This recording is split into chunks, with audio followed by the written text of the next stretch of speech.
Hey folks, welcome to That Photo Feeling. I'm your host, Andy McSweeney. How do you feel about your photography? Good to great to awesome, I hope, or at least on its way there, as I like to say in the opening moments of the show. And who knows, maybe today's show from that opening onwards will be helpful to that zen of photography.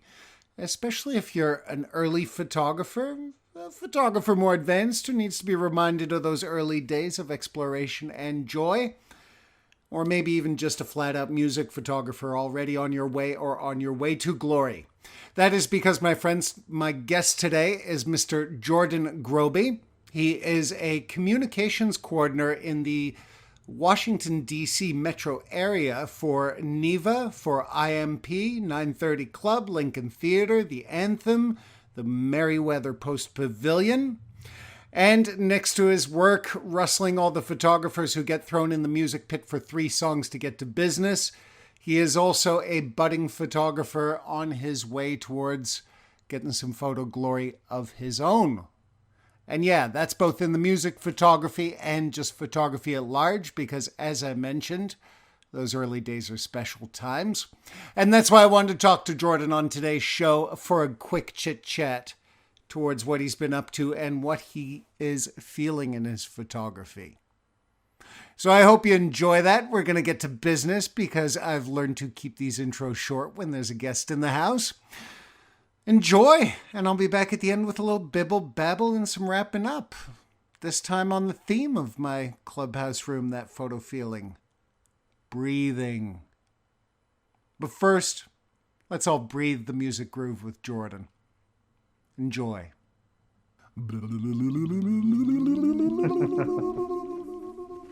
You get to see me at my silliest. I try to contain myself a little bit on Clubhouse. Yeah. What's your silliest moment in the music game? Oh man. Well, so one of my favorite bands is The National, and we were doing an event the night of the Women's March right after Trump had been inaugurated. Uh-huh. And so it was like a private charity event raising money for Planned Parenthood. And so all of these celebrities were there and they were playing, and they were doing like 3 or 4 songs and then another big band. And so the only way that I was able to get into that show was to go back to my days of working security. So I was back doing door staff again, and they put me at stage left all night. And we have a policy where, like, if an artist goes out into the crowd, one of us is supposed to go with them just to make sure everything's totally fine. And so when they finished their set, they just like went into the audience to dance with everybody else. And so I, put in a radio call and someone came and took my spot, and I went into the audience just to monitor them. And the lead singer of the National came over to me and is like, I know what you're doing and I appreciate it, but you have to dance. so, so he made me dance with them. Beautiful. Beautiful. Was that their next title track? You have to dance. Exactly. Awesome, man. Well, you're deep in the music game. Is this a childhood thing? Have you always been inspired from day one on sound? Yeah, I always knew that I loved music and I wanted to be around it. Um, I figured out pretty early on that I wasn't going to be the one on stage. So from there, it was figuring out where I did fit in. And I don't know, it was middle school, I think, that I started like working on live events in some way, shape, or form. Um, I would like volunteer with the city. They were doing sustainability type stuff, and I was big on that. And Right on. so at one point, they decided they were going to host what they were calling Earth Week. So instead of celebrating Earth Day, they were going to turn it into a week-long celebration. And we're going to feature a lot of businesses around town that were doing things in a green fashion. And it would be with the mayor's office and the council and all that fun stuff. And they were like, hey, we need, some student, quote unquote, leaders. Would you be interested? So I said, sure. And then that kind of bloomed into me becoming a co-chair for the entire festival. And so I was helping them plan this week-long series of events. And that was kind of when I started with the photo stuff too. I didn't actually pick up a camera, but we decided we would make a documentary. Cool. And I had a friend who was a photographer, So he was doing all the actual technical stuff, but I was helping with kind of the creative vision of that. Um, Pointing out what to look out for. yeah, exactly. Right on. And that was the first time that I booked a live band, and uh, so that was the first time that I booked a live band because they had a band shell for the culmination event. They kind of closed down our main drag and decided that there would be a bunch of different stands for the businesses that were going green to like advertise in what ways they were doing it. So this was, I think, like 2010, and Tesla was there with like the Roadster before they'd really launched. Oh, cool. Extra cool. Yeah, it was tons of crazy stuff like that. People that were the first to install the newest solar panels and ways that you could go green on your terrace and like grow your own fruits and vegetables, that kind of thing. So that was a whole array of like crash course into event management, pretty much, for a high schooler. And from there, I was like, cool, I really enjoy doing everything live. It happened now. Yeah. Let's organize all this and let's go. And so I started looking at schools that had event management degrees because I knew that I wanted to be in music and I knew that I wanted to be in live music, but I figured committing to a live music degree might not end well on the off chance I don't get a degree or a job in music. Smart. Your parents raised you right. Yeah, so I kind of went more broadly, and that took me to GW in Washington, D.C. And from there, I just got extremely lucky because no one really considers Washington, D.C. as this kind of creative and cultural epicenter, but it is. Like punk music found its real home in Washington, D.C., and Really?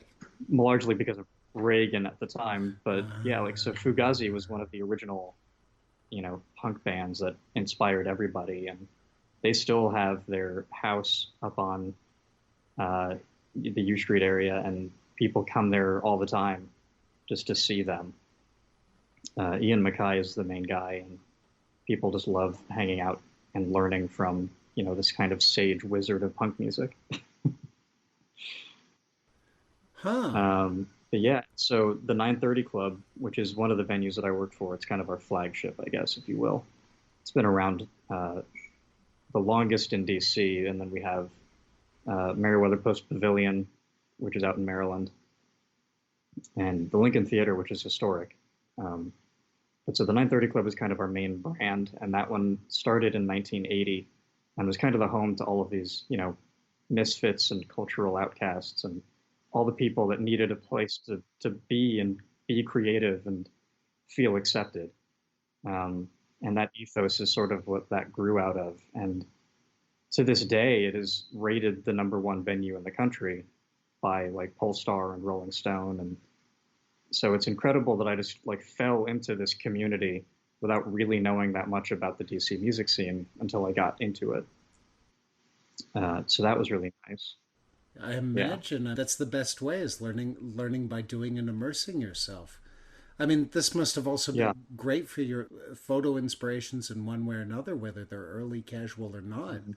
You're surrounded by all this history, this energy. I mean, that live music brings, anyways. Absolutely. Was that where you were reaching for your camera next to the publicist work, trying to get in where you could? It was a little bit. Yeah. So it was like it was the combination of these sort of storytelling elements and the vision elements. And so I always knew that I would look at things around me and want to kind of figure out why they were the way they were or what made them that way. Like even if you're just driving down the highway and you see an old broken down car that's clearly been abandoned, and my brain immediately goes like, what happened there? Mm. And so I've always thought that way, but never pointed a lens at it until recently. Mm. And so once I was fully immersed in that music scene, I was around people that were covering the events in that way. And it wasn't until I really got my full-time job working for the venues where I'm the communications coordinator in charge of all of the photographers that I started to really kind of understand what that meant from their perspective. And being physically in the photo barricade with them, because I'm the one pulling them in and pulling them out at the right times, I got to see what they got to see, what the fans in the front row essentially get to see, but they're too lost in the moment to really capture and remember it. Yeah. Um, and being able to be that close and feel that energy and want to capture that energy is, I think, what really dragged me into the pit next to the people that I'd previously been booking. Um, but at the same time, I was cognizant that like I have more control here, and I don't want to overexert that. So because I'm the one making the schedule that gets to say like, oh, you're assigned this, you're assigned that show. And I'd never picked up a professional camera before, so I wasn't going to waltz in and say, cool, I'm giving myself all of my favorite shows. Like that wasn't ever something that was going to happen. Um, Really, the thing that drove me to do it was just that we have probably over 100 photographers on our list, and we would still inevitably have at least one night a week where someone was like, I can't make it tonight, and someone's got to shoot the show. Oh, And fantastic. so I'd be scrambling to find somebody, and now I didn't have to scramble anymore because I could just grab my camera and run. Wicked. So you just shot your hand up, it's me, and on your way and grab what Yeah. you can. Awesome. And I imagine even before you started that stage of things, you were just watching what the photographers were doing over and over again, and I'm guessing somewhat Hmm. reverse engineering, based on where they're Pretty much. standing, picking up some of the technical stuff. How did that work out, man? Yeah. I mean, well, so in short, as well as being in charge of the photographers themselves, I maintained our archive, Hmm. which meant that whenever our booking department or our marketing department or whatever would need an image, I'm the guy that knows where everything is and can dig in and find it. And so if the marketing department says that there's a certain vibe that they're looking for, then that's a lot more vague than like, oh, I'm going to pull up this specific show and find that specific frame. Mm-hmm. So I was kind of digging into that element of it, of figuring out like what about these images makes you feel certain ways and what about them makes them a powerful image. Um, and so from there, it was, yeah, just kind of figuring out how to recreate those elements and what about them was special. Um, That would have been a great training. um, it was a great training, and it was also interesting because you get to see people's different styles because we had over 100 different photographers. And so, everyone is shooting a concert, but everyone is shooting a concert very differently, and everyone is editing very differently. And they're all using different camera bodies, they're all using different lenses. And it's fascinating just to see what all of those different elements kind of combine into, especially because we'll have certain shows where I'll assign two photographers to the show. So then I'm looking at photos from two different photographers of the exact same thing and Ah. seeing what moments one of them got, what moments one of them didn't get.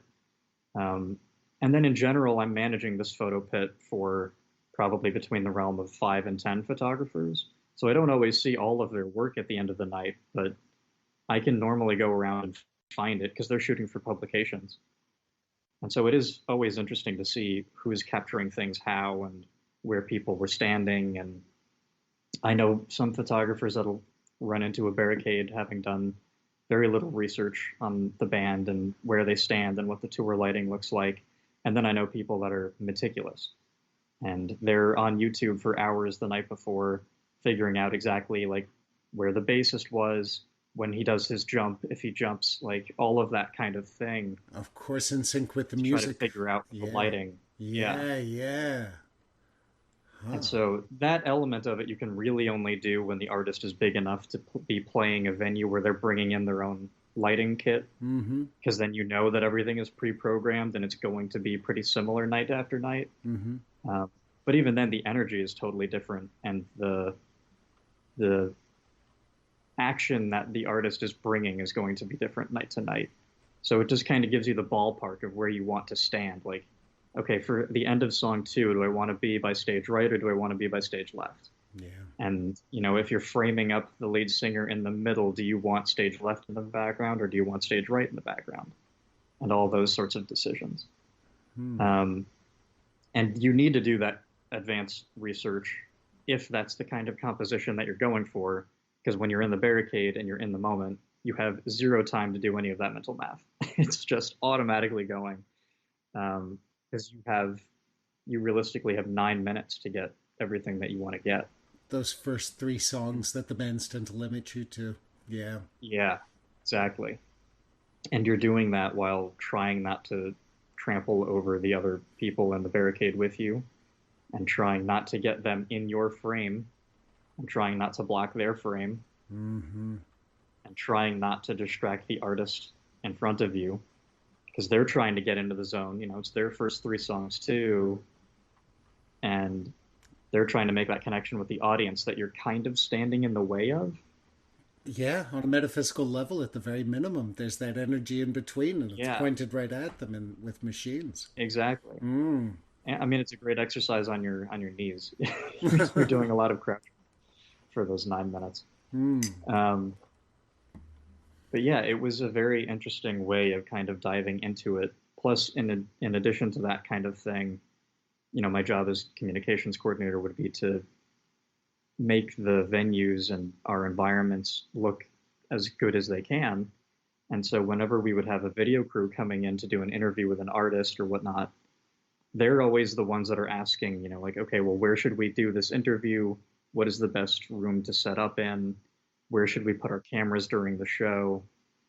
And so that's me being kind of the visionary of that and figuring out from a production standpoint, like what frame of reference do I want them to have? Where can I put that crowd camera that will make the crowd look the most energized, that makes the venue look big and comfortable and cozy at the same time? Mm. Yeah, because you want people to want to be there. Yeah. Um, and capturing that feeling is was kind of my first way into it, even when I wasn't directly behind the camera. Yeah, absolutely. And to go back to to that research and digging through the archive side of thing, those are the exact images they're being programmed in your brain as like these are the Yeah, best of the shoot, and here it is over and over again. exactly. Yeah, I noticed by doing like 9 years of the photo tour here in Bruges with like trawling the landscape over and over again. The people work Mhm. always changes up, even though that hits patterns. But when I go to do landscapes or especially tour routes, I'm at that point where I'm looking at like where that cobblestone is sticking out. You know, and Right, it's moved a right. little bit today. I guess a bike went over it the wrong way. So through that Hmm. repetition, you just start cataloging all the major stuff. Then you go to the middle, and then you can go into the fine detail of it. But for the visual language of Right. photography, that's exactly what it's about. So you're just digging in, and essentially, you're the resident photographer in some ways, aren't you? Or at least on that team Yeah, unofficially. yeah, essentially. Yeah, I mean, the team that we have, we call them our house photographers because they're shooting on behalf of the house. And it is that understanding of the building and where you can be and where you want to be and what makes everything look the best that it can, especially because then you're getting used to like what the built-in lighting packages kind of are. Because when you're so we have the Anthem, which is 6,000 capacity, and Merriweather Post Pavilion, which is 15 to 20,000. Mm-hmm. And so when you're at that level, you're bringing in your own lights normally. So that can kind of fluctuate dramatically night to night. Yeah. But when you're in a smaller venue like the 930 Club or the Lincoln Theater, the lighting is pretty much the same setup night after night. The colors are going to be very different, and they can make them move around in all different cool ways. But you know where they physically are like installed. And so you kind of know where you want to be to line up the lead singer with the light directly behind their head and get that kind of like hair bloom effect. Uh-huh. Um, so yeah, it is sort of understanding all of those things. And it is very similar to landscape where you can pass the exact same location 1,000 times, but every time you're there, the lighting is going to be a little bit different. Something in the scene is going to be a little bit different that still makes it worth capturing. Huh. And you have, I mean, music to play with. I love my landscapes, but I've done some music photography, and it's a Yeah. blast.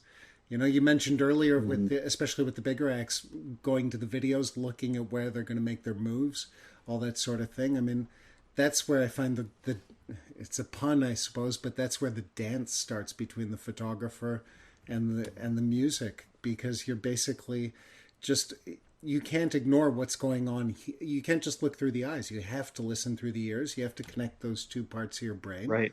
which actually I don't think are that distance from each other, having wasted 7 years as a DJ. I felt like I was drawing on the same threads of like story, you know, building a narrative, especially if you have a few hours for a set. That Hmm. in theory you could do 8 hours and take people on a journey if you're good enough and they stick around. Do you right? do you find that with music that you're maybe accessing very very similar parts to your brain now that you're in photography? I think so. There is, yeah, there's kind of a rhythm to it. You're finding the right combination of beats. Because I mean, all music is the right arrangement of the same ingredients, right? And I think photography is kind of the same too. Like you can look at someone's composition and you can say like, well, if you were crouching down, that would have looked much better than if you're just standing straight up. And I think that's kind of the same as, well, if you swapped that piano line for a guitar line, um, you know, they're very similar things, but at the same time, like you were a step in the wrong direction. And if you clean it up a little bit, then it makes the whole piece work more symbiotically. Precisely. And you have, I mean, you have different situations that I find match up going out and doing street or event photography to a live gig compared to Hmm. landscape, or just even on its own, the editing process compared to production, where Hmm. you can clean things up and play around. There's just all these Yeah. centers and junctions between the two that I find overlap beautifully. Oh, yeah. Well, and what I've been thinking about a lot more recently when talking to all of the different photographers on Clubhouse about their background and their expertise is that I think the real split is not necessarily based on what you're shooting, but it's based on how much control you have over the scene. So for us, if we're shooting landscapes or if we're shooting events, we have very little control. We are just capturing what we are seeing in front of us, which is very different from being in a studio where you have absolute technical control over the vision, over the lighting, over every aspect of that shot. And that's been really interesting to me to kind of figure out. Yeah, that's part of the process, man. Mm-hmm. Well, and I think that was why it was easier for me to make that transition to shooting landscapes from shooting shows, is because I didn't need the technical understanding of how to set up light and how to pose a model. It was just, this is the scene in front of me that I find really engaging. I'm interested now in trying to create those environments. I don't know how, but that would sort of be the next interesting thing, is having that more technical control and being able to pose the lighting and figure out what I'm trying to capture in a very intentional way. Huh. So basically making more of a production around it towards the photo result.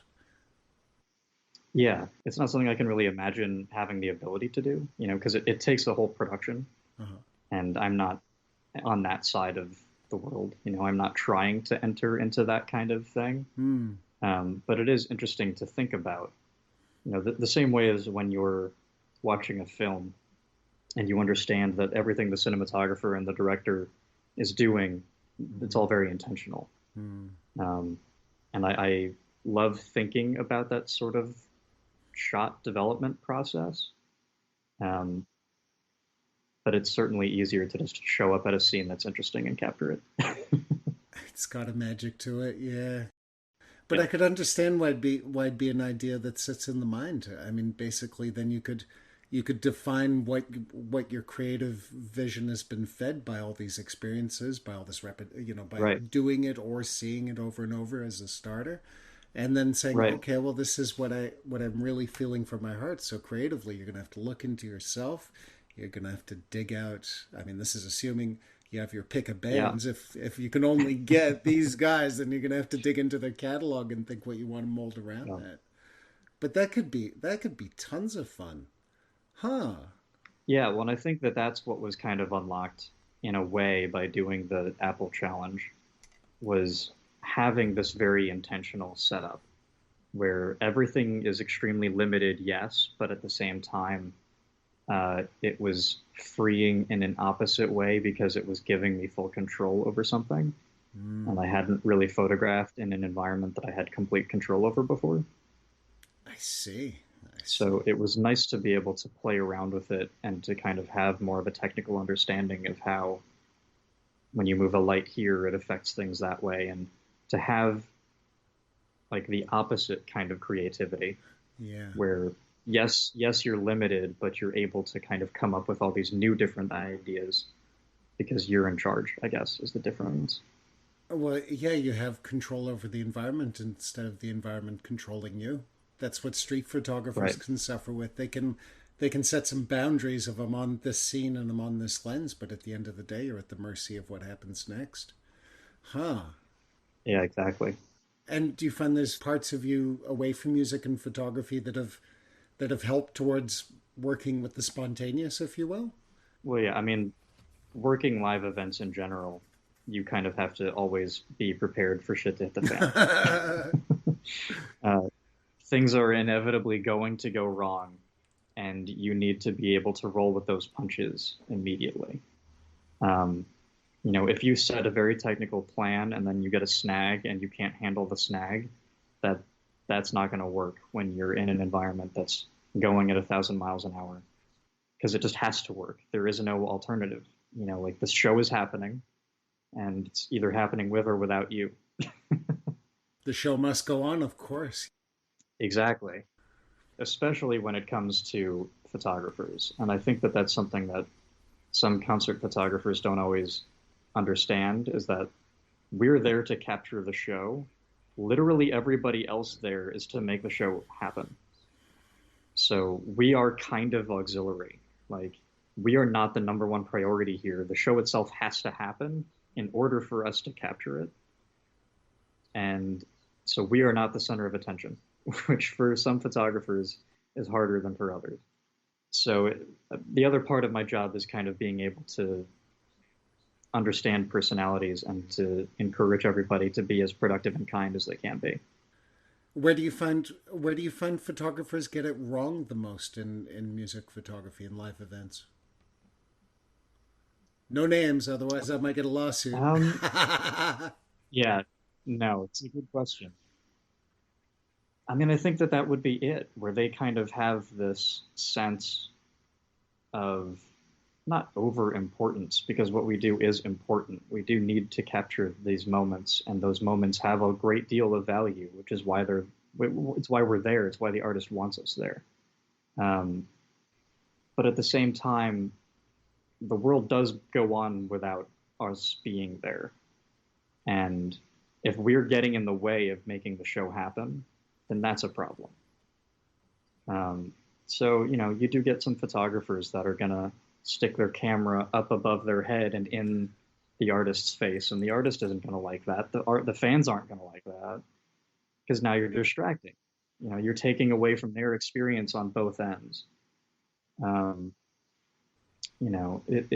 it's kind of that relationship. You want to make sure that you are adding to everyone's enjoyment of the experience, not taking away from it.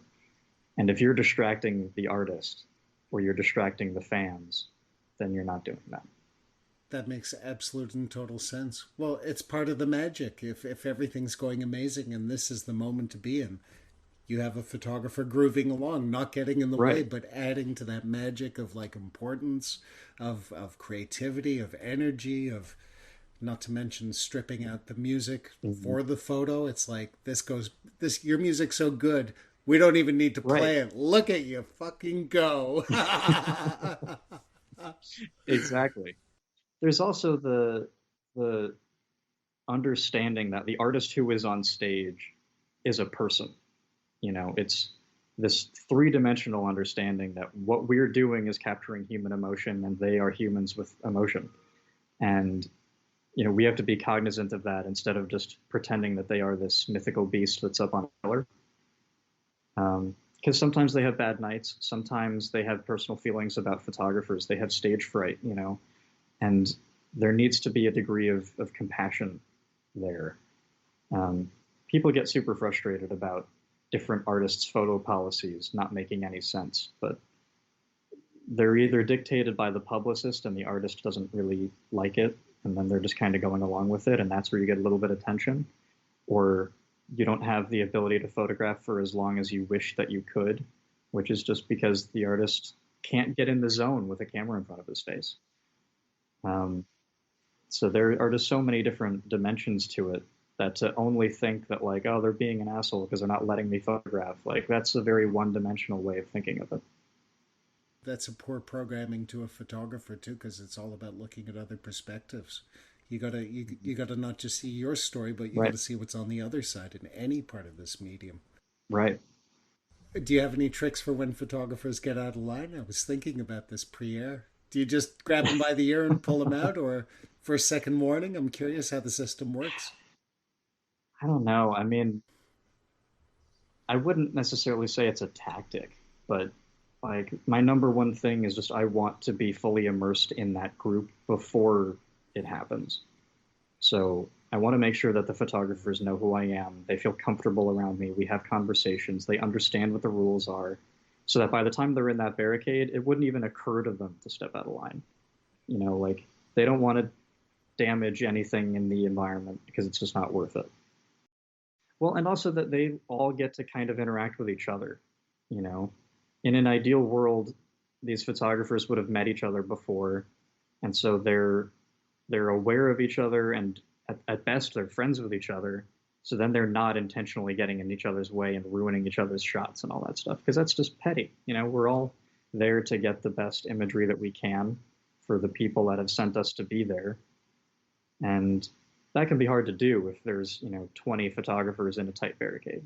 But that's also where I'll come in and I'll say to the publicist, look, we need to maybe pull some people back, because if you want everyone to get the right imagery, you're going to have to be aware that there's got to be space for them to move. So it is a dance. It's this give and this take constantly. I suppose the smart photographers, as well as the ones who are establishing or established themselves, they want to work with you as much as possible, and they're going to be very giving and Oh, taking. yeah. And if you got a good relationship, I mean, I Hmm. know you for months from Clubhouse. You're a pretty level-headed guy. I doubt you're popping out of the shadows, no introduction, and going, "You got me in here. Go just stop it. The talent says no." So yeah, I mean, Right. that's Right. since you're not doing that, it should be pretty easy Yeah. for It's them. all about open and understanding and communication. And like if a policy changes day of, which does happen Yeah. all the time, then I'm on my phone immediately texting every individual photographer being like, hey, heads up, they just changed this policy. Don't know why, but just like be prepared for that. Um, because everyone gets frustrated if you planned your shoot based on, needing your wide 18 to 55 because you're going to be in the barricade, and then you arrive and they're like, no, you're going to be at the soundboard. You're going to be 200 feet back. That would suck. So I try to give everybody as much time and flexibility and understanding as I can.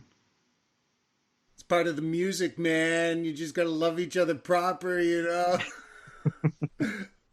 I've been waiting to drop that one. Oh, good, man. Cool. Well, it must be just, I mean, sure, hard days and tough times, especially the last year and a half. Let's not even get into that with no gigs and everything. Yeah, we've all Yeah. talked about that plenty. But it must be a very nurturing environment for your creativity and development as a photographer. Uh, where do you find the offshoots of this start popping up outside of the venue time when you're not shooting there or you're not focusing on music photography, if you will? Yeah, I mean it's just all such a really wonderful creative environment, because the people that work at the venues, this isn't a career choice that you make just kind of willy-nilly. It's something that you do because you absolutely love it. And as an extension of that, it means that you yourself are probably very creative in a thousand different ways. So I'm constantly surrounded by people that are infinitely more talented than I am at any range of different actions and abilities. And that in and of itself is inspiring, to have that kind of creative community and space around you. Um, and everyone is super supportive about it, because we're not competing for anything, because we're all there to achieve the same thing for the show, and we're not competing outside of that space. So it's like, hey, like my new band just put out a new single, and then you go listen to it and you're like, oh my god, that was amazing. I had no idea that you could sing like that. And making those kinds of connections has been really nice as well. Well, that's also part of the music community that I know from my misspent years as a DJ and just catering, if nothing else, watching how people gather and form these communities. And I mean, nothing happens in a void. You don't get Ziggy Stardust if the man is sitting alone and staying away from everybody, especially on a Bowie level. So you've Yeah. got to, again, to like make all this magic happen, you've got to have the photographers. You got to be bouncing off each other, whether it's photographers, sound guys, what have you. So, Hmm. and like, do you find yourself, I don't know, drawn to other photography, like street photography for the spontaneity, community stories like editorial? Is there any pulls developing there? Yeah, it's something that I've definitely been curious about. Um, I don't truly know how to dive into the world of street photography just because of the kind of ethical considerations of photographing when people don't know that they're being photographed, and then bridging that gap by immediately trying to talk to them afterwards or beforehand. And um, those kind of private moments. Um, I don't know, because like so I'm from New York originally, and people always talk about how kind of like rude, I guess, the stereotypical New Yorker is. But it's really, but it's not so much a rudeness as it is like, when you're walking down the street in other parts of the world and someone just says hi to you, that's super nice. But when you do that in New York City, they receive it differently, and it's because there's so many people and so little square footage that they're allowing you your mental space because you don't have physical space. Mm. So, I'm going to be squished against you on the subway, but like I'm not going to talk to you because at the very least you have your brain to yourself. And so to me, it like taking a photograph of someone, even when they're out in public, it still feels like kind of like a personal invasion. And so I'm trying to figure out kind of how to bridge that gap because I see beautiful street photography all the time. And I do love the idea of being able to capture that. Um, but a lot of it that I also see that I love is like from places like New York City, where you have these kind of deep skylines that are creating these sort of artificial canyons. And so it is almost like landscape photography in that way. And you have very dramatic lighting environments, and especially when it's raining and that sort of thing. And that's very much not what Washington, D.C. looks like. So I haven't quite figured out what part of DC itself I would want to document if I started to do that. Um, because Washington, D.C. has a height requirement, so you can't build over a certain height. So all of the buildings in DC are still relatively 3 or 4 stories. Um, so it's a very different lighting effect. It's a very different kind of mood on the street. And I haven't quite figured out what I would want to capture with that, if that makes sense. Because like New York in the rain is one of my like kind of fantasy moods in my head. Yeah, yeah, that makes total sense. When I first moved to London, long before photography, just in my young travel days, I was expecting rain.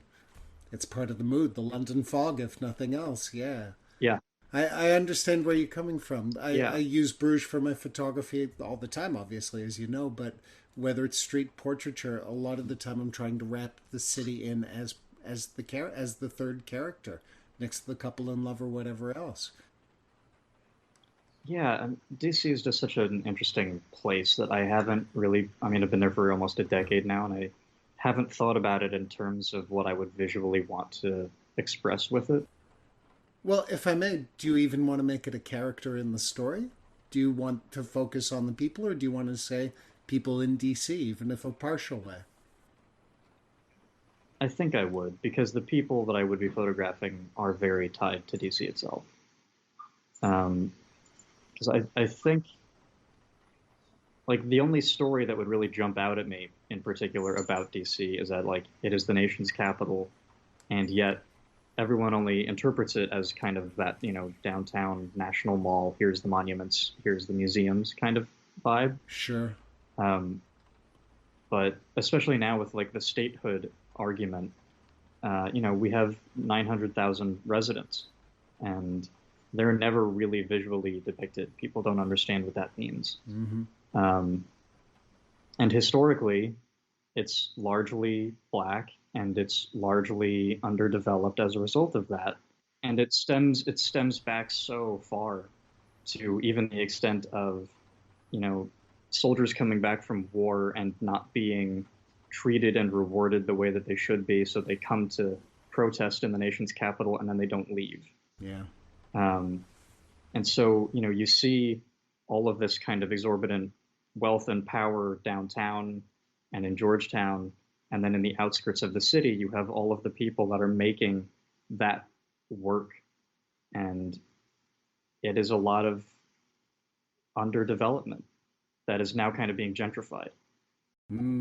So telling that story would be the most interesting story and compelling story for me, but at the same time, it's not my story to tell, if that makes sense. You're a white boy from New York. Yeah, A little bit. exactly. That's exactly it. Yeah. That doesn't necessarily have to stop you, but I can understand where that's a fair barrier, either on the practical or just, is this my story to tell side of things, especially when it comes to race. Right.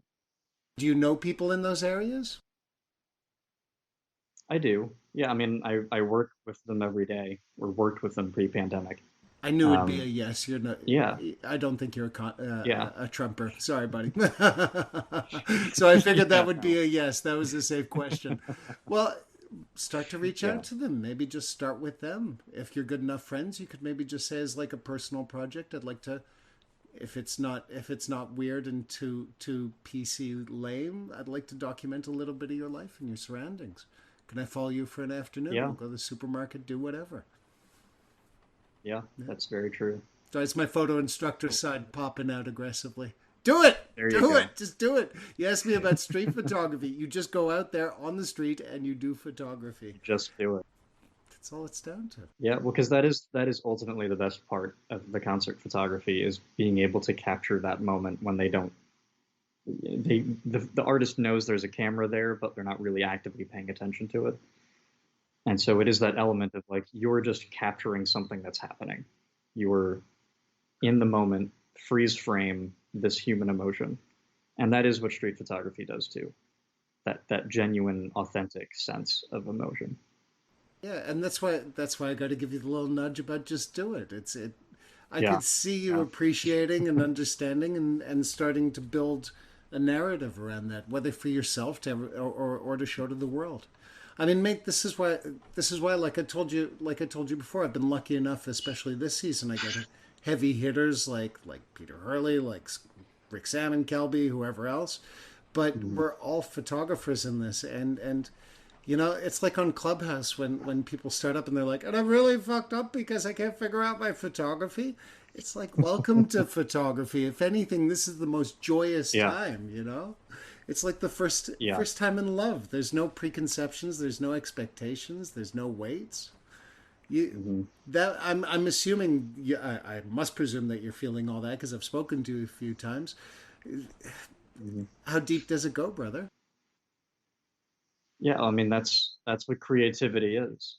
Yeah.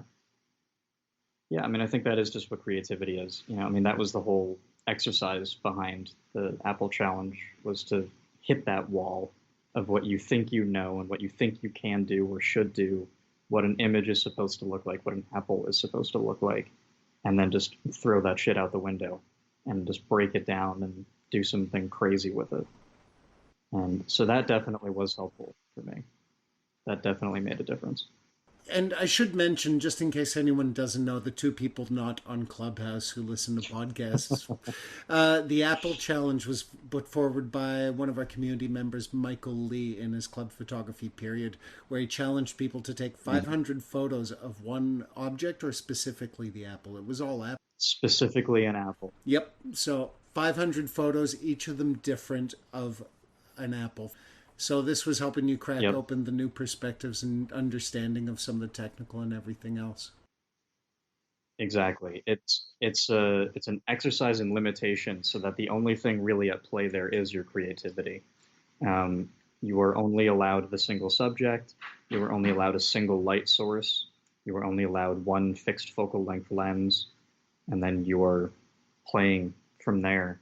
Um, and also only one location. So you can't take an apple around with you and photograph it in different circumstances. You pick one backdrop and you commit to that. And the focus, the focus has to remain on the apple. You can't have it look cool in some other environment. It's about the apple. I didn't hear that bit. Okay, interesting. Yeah.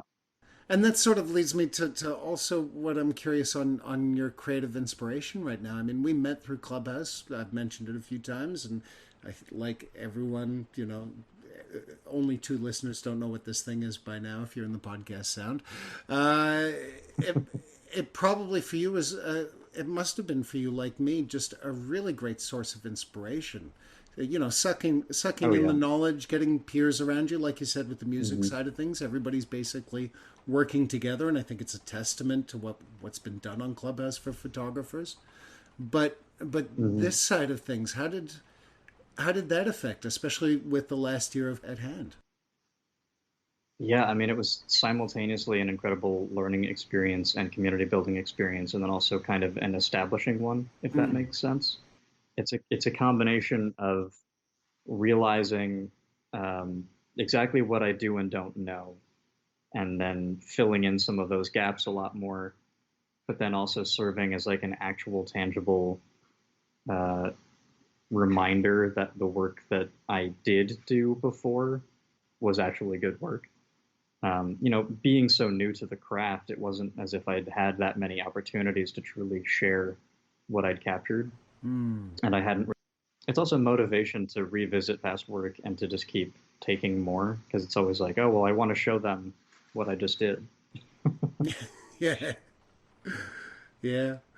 Do you think you'll have a chance to keep up with it as life starts resuming? You said there's even a chance of a gig upcoming for July 4th, huh? Yeah, when things do go back, I'd anticipate them going back heavily. So my availability to be on a listening app may be complicated by that. I certainly want to maintain the friendships and connections that I've made there, and I would hope to pop in when I still can. Um, but it's definitely going to be a different schedule than normal. I think we're all feeling that, man. Yeah, I mean, it started getting quiet on there already. It has changed over the last few weeks, which for this app is I mean a full 7 years, I'd say, of development to a human. Yeah, We went from what rooms of yeah, like 3 to 500 quite quickly to rooms that level out at about 70. That's a bit of a hit. yeah. Yeah.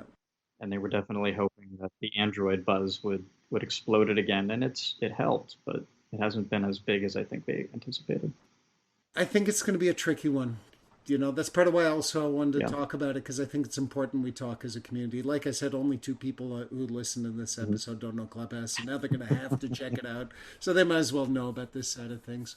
But at the same time, and we've talked about it a few times, I think with photographers having a bunch of desk time, it, Clubhouse will eventually, Yeah. I think, for decent numbers and all that, without even caring about it, because that's likes. That's like looking at likes. Right. But fundamentally, I think it'll go to a core enthusiast group, kind of where the podcast space has been, where people who care, Hmm. and it'll probably be just a little more around scheduling than drop in, drop out. Yeah. We'll get together for Michael's rooms, for my rooms, hopefully, for everyone else's rooms. I can never give Yeah. myself enough Exactly. credit. Yeah. I mean, I just really appreciate that it's such like a community and it is a free flow of information. Hmm. Um, like this isn't necessarily something that I'd interacted with because I wasn't fully in the photography community before, but I've heard from a lot of people in the rooms that it's not one that was super communicative and not one that was sort of Nope. supportive. Not horrible, So but it's it's nice less. to kind of break down those doors because I mean that did also happen within the concert photographer community. Like we would talk about it a little bit, but it was mostly just sort of we all have our own visions, and this also isn't our career because you're not making any money on it. Yeah. So for them, it was all just entertaining things to do, and so you can talk about what you're upgrading to, what you're planning on doing when you're in the barricade, that kind of thing. It's not like knowledge that's locked down and hidden and secretive, but um, it is this sort of like, well, we were there. We don't need to show each other's photos.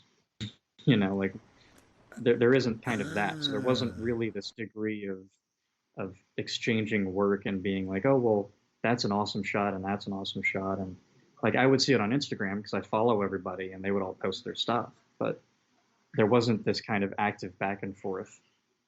Um, so I never really got, critique on my work or anything like that. So I was just sort of developing just by constantly shooting. And then Clubhouse dropped into your life to shake it up towards the next level of Yep. things. Huh? Yep. That's what the photo force does. Man, not to be all hippy Hmm. dippy metaphysical, but energy moves around. And I think when you build stuff up, you get some movement from it. So good on you. Yep. Yeah. Cool. Well, here, I'll let you off the hook. We've done almost a full hour, so nice one, man. And you carry the room well. Good work. Thank you. My pleasure. The only thing before you get out of here is, well, like you've done with me on Clubhouse as you hang out, and man, just on air, I appreciate that you hang out and take up moderating duties here and there. Let me just give you public glory for that. Um, Let me just ask you, as I have over on Clubhouse, Jordan, how do you feel about your photography? Feeling pretty good. Um, I have not, had a chance to look at these photos from the launch yesterday yet. We'll see how those come out. Oh, we didn't even And talk about then that. there's another, Oh, I'm sorry. Yeah, yeah, you were shooting SpaceX yesterday. I'll ask you again. that's Tell me okay. about that Yeah, real quick. We have time. It's all good. okay, sure. Yeah, I mean, it was awesome to watch. I've seen one or two go off before. Um, it was a bit of a cloudy day. It actually started to pour pretty much after the launch went off, so it was good timing. Um, Ended up being a bit farther away than anticipated, so it was about 11 miles instead of 4. So the rocket was definitely smaller in frame than I thought it was going to be. Um, and this was essentially my first outing with the brand new 50 to 230. So I haven't done a whole lot of telephoto work before. So I think if given the opportunity to do it again, I would play around more with the compression. Um, I like how I framed it. I have a really nice kind of leaf on top and some foliage on the right. Um, but the rocket is very tiny. So if I'd maybe gone back another 20 yards or something and then reframed that way, the rocket could be a bit bigger in relation to the trees. But so it goes. That's for next time. That's the game, man. You win some, you lose some, and Exactly. as long as you learn from it, you're always winning. Yeah, Yep. yeah.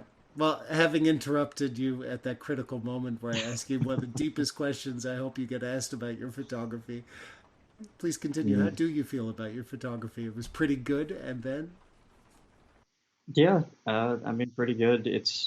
I'm, working on editing style and landscape and all that sort of thing. And I guess sort of combining the editing elements that I've learned from various parts. Um, I've been talking a lot to other landscape photographers recently and seeing their work, and the sense of awe that comes with some of it is largely due to the locations they visit, which I don't have the time or ability to go to. Um, but there is sort of this, dodging and burning of things to really bring out lighting in a natural environment that I haven't really dabbled with at all. Um, I've sort of only kept whatever landscape shots I've taken like as kind of authentic as they were. Um, and it definitely can be more eye catching, but I also don't know quite how I feel about that degree of falsifying light, if that makes sense. you mean bringing out your vision in the light. Yeah, go on. Yeah, yeah, exactly. Exactly. So that's where it comes into play, right? When you're a landscape photographer and you don't get that level of control in the physical scene, you now have that element of control in Photoshop. Um, and so I'm working through that next, because I learned about dodging and burning when it comes to portrait photography, and now I'm figuring out how to apply that to landscapes. And it makes you feel pretty good. Good. Hmm. good, man. You said it at the top. I cut you off and then said it at the top again. So there we go. Thank you for the chaos that sometimes permeates this show, or at least tolerating it. Sometimes I even get all the words in the right order, too. It's really impressive. There you go. You get a cookie at the end for that? I do, or at least dinner, so I can refill my stomach and make sense afterwards. Yeah. Jordan, Yeah, this has been a delight. I want you to come back on the show at some point and let us know how you're doing because this has absolutely. been a sheer pleasure. Well, brother, before people get out of here, I'm going to put links in the description of the episode, but where can people find you? Give us a couple of links from the net. My Instagram and my website are essentially the same. They are jgrow.be. Um, so I was figuring out what my links should be, and my name's Jordan Grobe, and I figured, I could do jgrobe.com, but then I figured out that Belgium, in fact, has the .be, and so I could just do jgrow.be. So my name is the full URL, jgrobe, and so that's where you can find my portfolio, and that's also my handle on Instagram. And I just started a Twitter, but they don't let you put a dot in your handle, so it's jgrobe photo. Cool. Jordan, man, Yep, this was a delight. Thanks for dropping by that photo feeling. It's a pleasure, man. absolutely. Thanks for having me. This was great. Thanks, Andy. All right, there you go. Voila, mes amis. Hope you enjoyed that little chat with Jordan Grobe. I know I did, and I don't say it otherwise. I know I'm a big cheerleader sometimes, but if I love someone, I love someone, and if I love someone's work, I love someone's work. And as it happens in Jordan's case in context to this, I love both. Get to know him. Make sure to check out the links in the description. I've also added his Clubhouse profile if you are on that platform and not one of the two viewers who still has to check this thing out. And speaking of Clubhouse, he says in an interesting way to move it on, hopefully. Don't forget that I do a Clubhouse group called That Photo Feeling, Mondays, Wednesdays, and Fridays. And actually this week, the theme that we hit on Monday when we do our photo goals ended up being about breathing. And while I recorded that for reference notes, being able to chop together into a segment or a mini episode of this show, I think it's actually just better for everyone's time and a little bit of clarity instead of these chopped up segments. If I just sort of recap what I was thinking, which is essentially to breathe. I mean, it is what it says on the tin in this case. Deep breath in, deep breath out. You start with that simple mechanism that you're doing every day, but you do it in a more conscious and profound way. You can even hear my energy sort of leveling off thanks to that nice blast of oxygen that I processed properly. And it's something that I've struggled with over the years. With my ADHD, breathing can be a little bit tricky on the consistency or mindfulness of it. And if you really, want to get on top of something, you got to start with breathing. I mean, you need oxygen in your lungs. And of course, I'm also talking about that metaphysical oxygen. I'm talking about that And of course, I'm talking about that metaphysical oxygen for your soul that gives you a little pause, a little clear mind, a little confidence, maybe a little groove on top of that. If you take that mental and spiritual breath in and process it properly. That is actually the heart of what I'm thinking about here. And then it just sort of boils down to awareness. When I took that breath on air, did you do the same? When you do breathe, are you aware of it? Are you conscious? Do you take time out just to focus on your breathing? Maybe 2 minutes in a quiet room, or just 30 seconds before you start that big photo job or assignment or mission or whatever you're up to? It's so simple. Let those pauses happen. And I'm speaking to myself here. I got trouble with this one, boys and girls, as we know. Breathe. Let the moment linger, but don't waste it like it's just hanging around.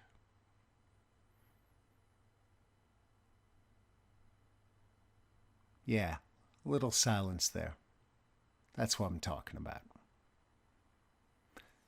And on that note, kids, why don't I keep it short and sweet on the breathing side of things? There is more to say, but of course you will want to join me over at my Clubhouse Gang, That Photo Feeling, either on a Monday, Wednesday, or Friday.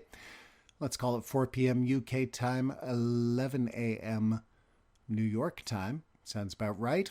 And if not, just head over to Clubhouse, look for That Photo Feeling, and you can see all the times in your local time, including when we're having our next club.